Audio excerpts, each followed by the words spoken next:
قال الله تعالى إن رحمة الله قريب من المحسنين রমজান মাসের ১ দিন হলো রহমতের দশক। আল্লাহ রাব্বুল আলামিন এই দশকে বান্দাদের প্রতি বিশেষ রহমত দান করে থাকেন। তাই আল্লাহর কাছে বেশি বেশি করে রহমত বা আল্লাহর দয়া চাইতে হবে। জীবিতদের জন্য রহমত কামনা করতে হবে, মৃতদের জন্য রহমত কামনা করতে হবে।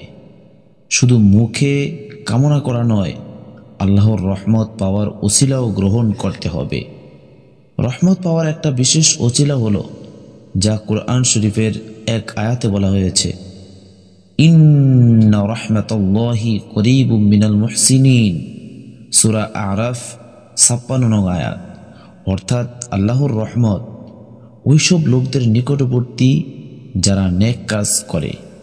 এই আয়াত থেকে বোঝা যায় যে বেশি বেশি আল্লাহর রহমত পেতে হলে বেশি বেশি নেক কাজ করতে হবে। রমজান মাস এটা তো নেক কাজেরই মাস। নেক কাজের পথে সবচেয়ে বড় বাধা হলো শয়তান। এই মাসে আল্লাহ পাক শয়তানকে বেঁধে রাখেন, যাতে সে মানুষকে ওয়াসওয়াসা দিয়ে নেক কাজ থেকে দূরে সরাতে না পারে। আল্লাহ পাক আমাদের জন্য নেক কাজ করার সুযোগ করে দিয়েছেন। সাথে সাথে এই মাসে একটা ফরজকে আল্লাহ রাব্বুল আলামিন ৭০টা ফরজের সমতুল্য করে দিয়েছেন। এত বেশি নেক কাজের সুযোগ এবং এত বেশি সওয়াবের সুযোগ আল্লাহ করে দিয়েছেন, যাতে মানুষ বেশি বেশি নেক কাজ করে আল্লাহর রহমত পেতে পারে। আল্লাহর রহমত বা আল্লাহর দয়া পাওয়ার জন্য আমাদেরকে আরও একটা কাজ করতে হবে, যা এক হাদিসে বলা হয়েছে, ইরহামু মান ফিল আরদি ইয়ারহামুকুম মান ফিস সামা। অর্থাৎ তোমরা দুনিয়াবাসীদের প্রতি দয়া করো, তাহলে আসমানবাসী আল্লাহ পাকও তোমাদের প্রতি দয়া করবেন।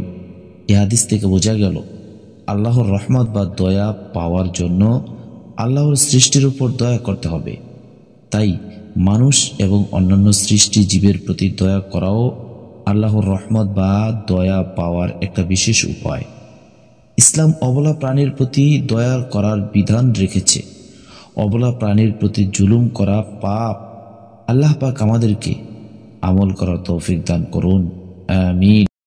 এই রমজানের প্রথম ইফতারও আমরা করব সুন্নত আদায় করার নিয়তে এবং বরকত ও রহমত হাসিল করার জন্য।